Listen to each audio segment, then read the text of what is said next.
My name is Ben Thompson. I'm an audiologist, and this is the Tinnitus Relief podcast by Treble Health. Today's special guest, Peter Vernezze, is a behavioral health specialist and therapist. He has experience with mindfulness based stress reduction for tinnitus, as well as CBT therapy for tinnitus. If you are interested in the psychological based treatments for tinnitus, then you must watch this video. There are some tips that are for sleep, anxiety, stress, and panic thinking about tinnitus. Dr. Vernezze is a published author in the American Tinnitus Association's magazine with a recent article he published called A Therapist's Personal Journey Managing Tinnitus. I hope you enjoyed today's podcast episode, and please, as always, like this video, leave me a comment, and subscribe to our YouTube channel. Here we go. Peter, welcome to the Treble Health Podcast. Can you start by telling us how your journey and your work with tinnitus began? Sure. I developed tinnitus about 4 or 5 years ago. I'd actually never heard of it before, and I noticed these sounds, and eventually got me to go to an audiologist and got diagnosed with tinnitus. Looked around like everyone else and found there was really not much in terms of that was going to help me out. The one thing I did find that was useful, and it came about because I'm a mental health therapist, so I did dig around and find out that there are mental health interventions that are useful with respect to tinnitus. I mean, see, cognitive behavior therapy is one everyone probably knows about. Mindfulness is another one. So, in terms of my own personal journey, I utilize those. In terms of my professional journey, I ultimately developed a level of expertise with respect to both of those, some advanced certifications, so I could work with those and use those to work with folks with tinnitus, because I knew that's what had helped me.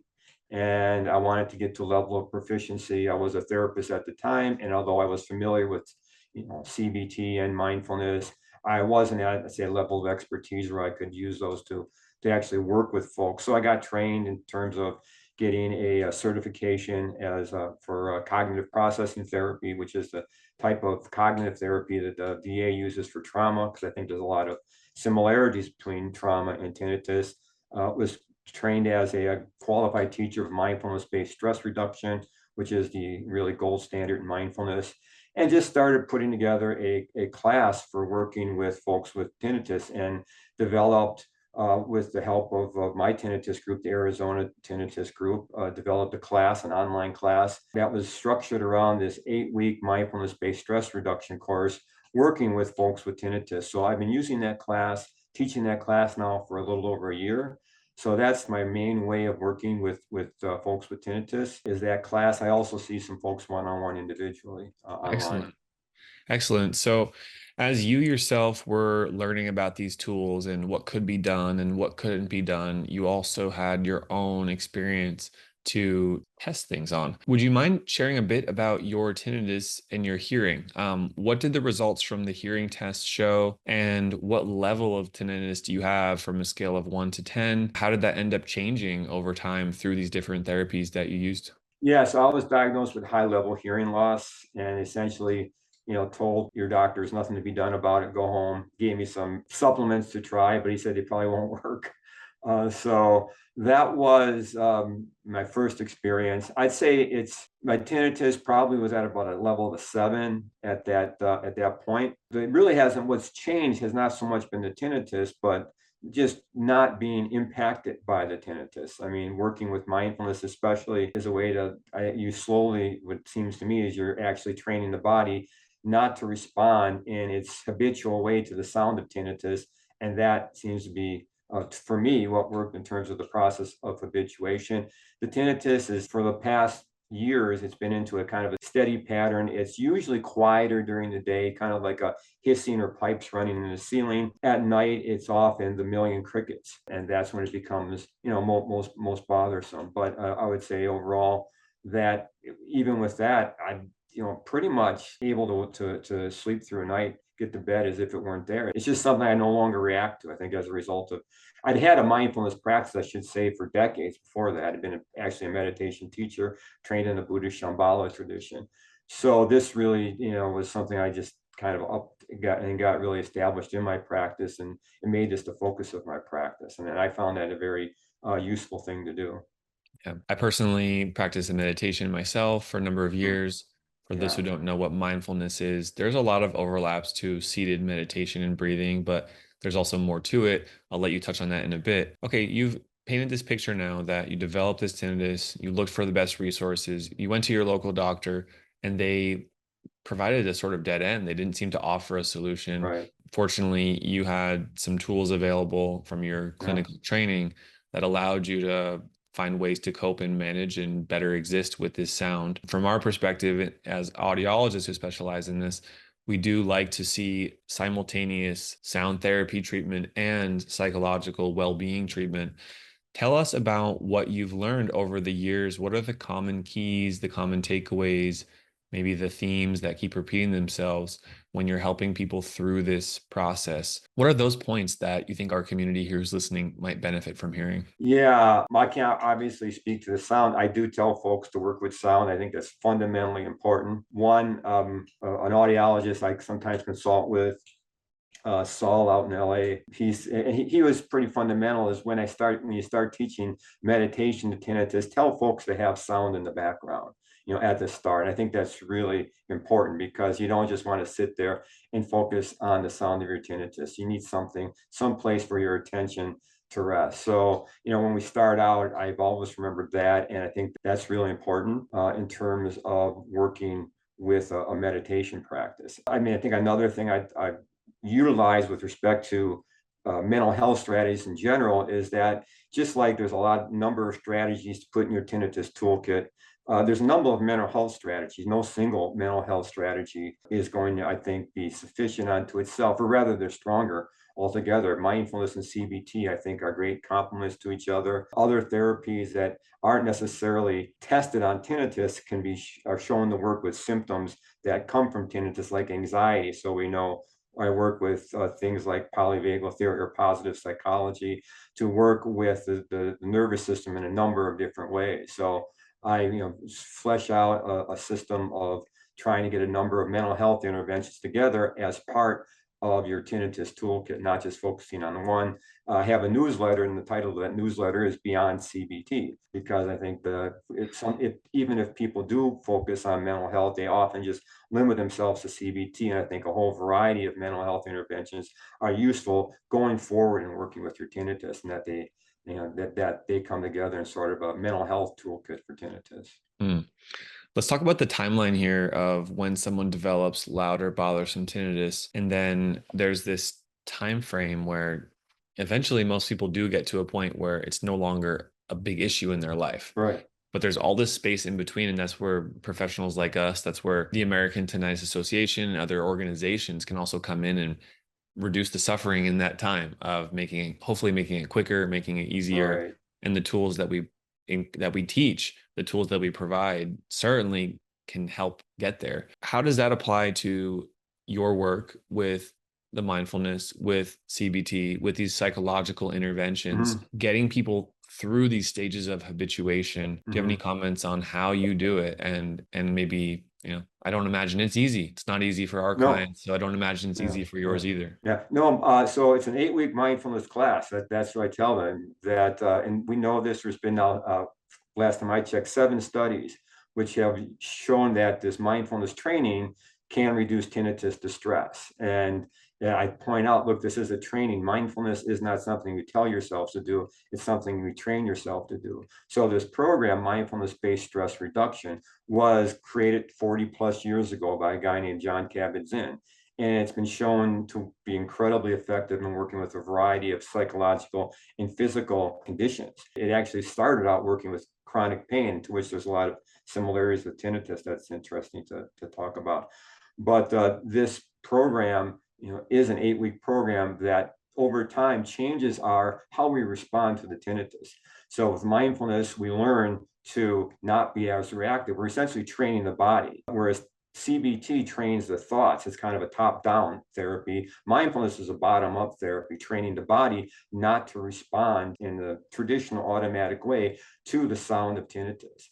And the sort of the other interesting thing about mindfulness is it's not just getting people through this, like you said, this chunk of time. What MBSR is really the best stress reduction therapy we have, bar none. And so what you give folks is a stress reduction tool, because we know even once you hit this point, we're all dealing with stress and tinnitus. So the thing that I like is people leave there not just better able to work with whatever stage they're in with their tinnitus, but they have a tool that they can use. How they've learned how to work with stress. And so it's this way of getting people through this period by, working them with them, training them, giving them not only mindfulness, but I throw all other interventions that I know of into this class, but then giving them this tool of MBSR, mindfulness-based stress reduction, which is a lifelong way to go about working with your stress. So going forward, we can have our stress in much more under control than we did before the class. This is a short break from today's video to announce the Tinnitus Guide by Treble Health. Do you want to learn about the newest tinnitus treatments and management tips? Click the link in the description of this video to get your free copy of the Tinnitus Guide by Treble Health. Let's talk about hope in the tinnitus community and what's possible in terms of recovery. The longer I've worked in this field, the more inspired I am by really dramatic success stories with tinnitus, Yeah. hyperacusis. Do you have any thoughts on success stories on how much better can someone get through these psychological based methods for their Yeah, tinnitus? I think an extreme improvement. I mean, I have on my website a recording of folks in the last week of the class, and it's just unsolicited, just how you're doing, and I mean, listen to it. I mean, people are tremendously better after those last 8 weeks. My friend Trudy Jacobson, who runs the Arizona group, will tell you she's one of, I think it's just it doesn't bother me anymore, she said, after this 8 weeks. Well, she had had it for a while. I think there was a lot of improvement, though. So I see people come away with a fundamentally different approach to the tinnitus. The other thing that I love about teaching a class is the community is, and as I say, the community is as an important part of the healing. And they come away having, been with a group of people for 8 weeks. I have a private Facebook group for only people who have completed the class. So you have the tinnitus community is so vital of a support. So I just think there's a tremendous possibility for really changing your perspective, the way you relate to your tinnitus, even in an 8-week class. I think that's not the end, and people develop, and they tell me how they develop over time. But even in an 8-week frame, I think you get a fundamentally different reframe of your tinnitus, and as I said, some hope and a sense of community, which I find a really important part of that whole thing. So I'm really encouraged by what I see, and working with people in that class especially. Yeah, we also see dramatic improvements in the work that we do. And for those Sure. who are listening who want that hope, that sense of a brighter future, know that tinnitus can improve through various treatments, various therapies, but it usually does get better over time.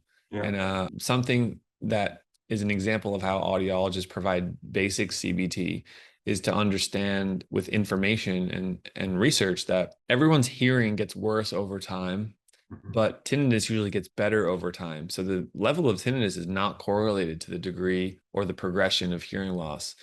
And those little pieces of knowledge can be a big part of releasing someone from the fear of the unknown of what's happening in the future. Mhm. What comes to mind from your side of things in terms of perhaps CBT based pitfalls or common negative thinking patterns that affect a lot of us here in our community? Yeah, in terms of CBT, I think one thing I come across as a therapist is guilt-based thoughts. I think there are a number of people who feel bad, feel guilty, have a lot of to process in terms of recognizing, believing that there's some guilt, some fault involved, or that it could have been different, and getting people to come to terms with that aspect of their thoughts in terms of how this happened, and recognizing we don't know how it happens. stuff just happens in the world that we can't explain, and looking backwards really doesn't have any value whatsoever. So working with thoughts oriented toward the past are one things that come to mind. All sorts of working with sleep oriented thoughts. I also do CBTI, which is for insomnia. So working with thoughts around that is another prevalent area. And then going in the future, people think I can never have, my life is worthless, it's meaningless in terms of going forward, I'll never be happy again. And this is one thing I work with in the class and individuals is what's called acceptance and commitment therapy, which essentially is way too much to go into here, but the basic idea is that what a happy, a meaningful life is one lived according to our values. And this is used for all sorts of interventions, all sorts of conditions, that the condition itself, our psychic distress, cannot impede us from accomplishing our values, what's meaningful to us. And by getting people to recognize that this is what a meaningful life is like in my tinnitus or my depression or my physical illness, I can still achieve what's really important to me going forward, despite how the condition of this might be. So those are just, I think, a variety of past, present, and future thoughts. Thank you so much. And you talked about sleep and insomnia, something that here in the comments on YouTube, we get a lot of interest about. Yeah. If you are listening right now and you have some questions about sleep, let them know in the comments and we can have some helpful engagement there. I've reviewed some of the cognitive behavioral strategies for insomnia, and the one that I carry and get good responses from our community here is that if I wake up in the middle of the night and I'm trying to go back to sleep, and it's been 20 minutes of rolling around, to get up, walk to a different room, sit in a chair in a different room. Don't go on your phone, don't watch TV, just sit in silence and breathe until you actually get tired again, and then Uh, repeat the process and try to fall back asleep. That's one that has been a really helpful nugget of information and works for our community, those who I've spoken with. Do you have any other tips for the insomnia-based thoughts and CBT related to sleep troubles? Yeah, so I work with CBTI, which is particularly CBT focused on insomnia. It's a kind of a separate treatment that requires sleep restriction as well as other methods of thing. So, like you said, getting out of bed at some point when you realize you're not going to fall back asleep, and then doing something or breathing or something might something like reading something that's going to tax your brain in low light, and then going back when you feel tired. Excellent advice. Just doing things like not having it's association stuff, behavioral association. So not having anything in your bedroom except a bed, limiting what happens in the bed to sleep and sex, and that's it. So no other implements. So you're training your body not to associate the bed with rest. And that's why you get out of bed when you're not sleepy, because you don't want to associate the bed with being anxious or not being able to sleep, so you get out. So all those sorts of things, like an hour wind down before going to bed, some sort of routine and ritual, no screen time, stuff like that. Just some basic sleep hygiene which you can find. And if it's really extreme, as I said, then CBTI is a very specific intervention that a therapist can work with you. But mostly you don't need CBTI. It's just some basic sleep hygiene will be very useful. Totally agree. Totally agree.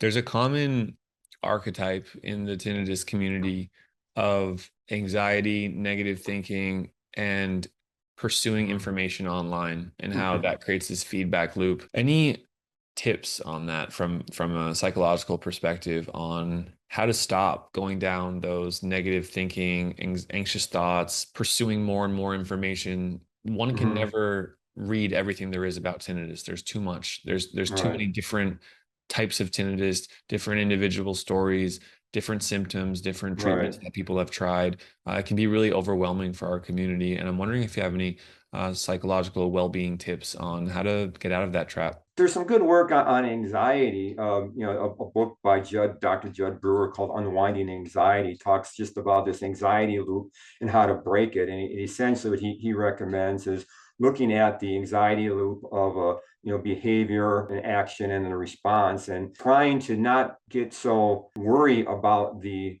response. If you can't sleep, limiting your worry. And that is, so he talks about just being more curious about what's going on. If you find out something is you're thinking about something, don't obsess. It talks about, just, don't worry about it, and try to relax the body in relation to it.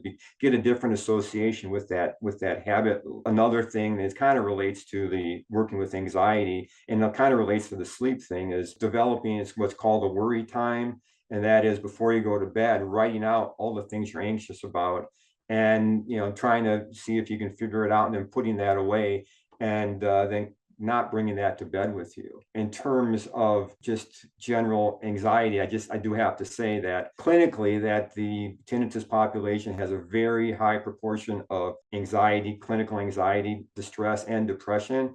And that if it does get to that level, and it's fairly high in tinnitus, look at the research, that seeing a therapist for anxiety is, if you really can't handle it, you may have some form of anxiety disorder that is really best handled with a professional, Peter, can I and ask can can I ask a work with that. question? What Yeah, and how about there's almost two groups here. There's group A who had some anxiety before tinnitus, and then tinnitus made their anxiety worse. Then there's group B who would say, no, I didn't really have any anxiety before right, tinnitus, but now I'm really anxious because of tinnitus. What would right. you recommend for those different groups? Well, again, coming from this with my therapist had is just to get checked out, because anxiety is a condition. There's a lot of good treatments for it. We have not only medical, not even primarily pharmaceutical.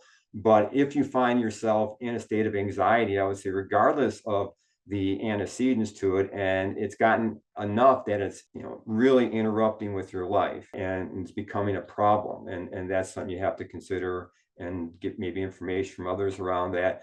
Talking to a therapist is actually, not a bad thing to do, in terms of just getting it. This is something that we can work with. They can give you a battery of a test to test the level of the anxiety, give you some basic strategies for working with different types of anxieties, both regardless of what you came, your prior history was, and they'll talk about that in terms of determining whether you might, need some other help. But that's always my first line, in terms of, before I know a specific individual, is talk to a therapist, is, I think, a really good piece of advice. Yeah, mental health is so important. Anything we can do to raise awareness about mental Yeah. health and keeping us healthy, keeping us safe, keeping us engaged in our communities and in our families is the most important thing. Peter, we're wrapping up here. Do you have any final thoughts for us about CBT, mindfulness, and then just in a moment you can tell us where we can find your work? Okay, yeah, it's like I say, I think thinking about mental health in terms of a whole toolkit, and not focus on any one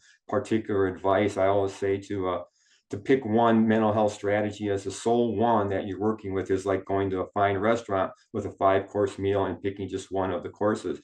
They really work together very well for a complete mental health picture. So get that side of the equation settled down. And I guess the other thing I always tell folks is, mindfulness-based stress reduction, an 8-week class. You can take it anywhere. I teach a class, but you don't have to take it about tinnitus. A mindfulness-based stress reduction course, a just basic course, will give you the tools. You'll come out better prepared working with your tinnitus, and better prepared to handle your stress. And those, find a qualified teacher of MBSR and take a class. I think every human would be improved.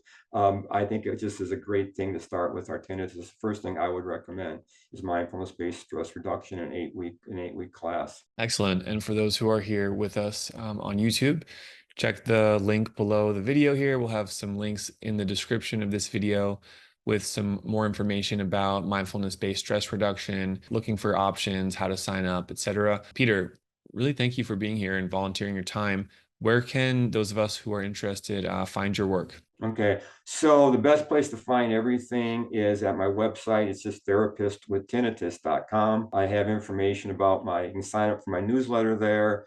You can get a link to my YouTube channel. You can find information from my course, I have this 8-week MBSR course, mindfulness course, just for tinnitus. And that's, you can also see that at onlinetinnitusclass.com. So those are probably the two best places. You can just email me as well at peter@therapistwithtinnitus.com. All right, Peter, thank you so much. Thanks for being Thank here you. on the Treble Health Relief from Tinnitus podcast, and hope to see you soon. Thank you All for your right, work. thanks. Thanks for all you do. Take care. Thank you for watching today's video with Treble Health. Check out our next video by clicking the button on this screen or another recommended video. And if you're not already, make sure to subscribe to our YouTube channel. Thanks so much. See you on the next video.